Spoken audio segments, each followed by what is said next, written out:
Kenmore 1750 with a Kenmore buttonholer.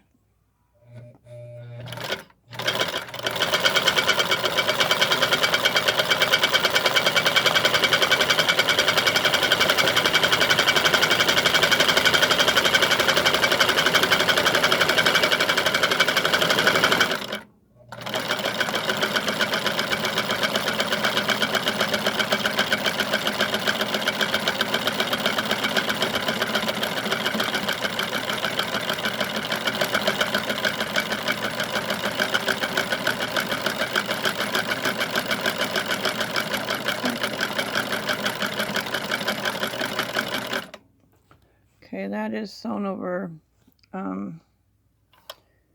twice. It's not perfect, but it is just a stitch sample. I didn't interface this fabric. This is only 2 layers of basically a khaki gabardine on Mom's 1750 with this Kenmore buttonholer. But you have to have the feed dogs down to be able to even get your fabric under there. And you have to take the pressure off of this when you want to, off the presser foot, when you want to add it and remove it. Remember to have your fork over the needle bar. I just have the regular thumb screw.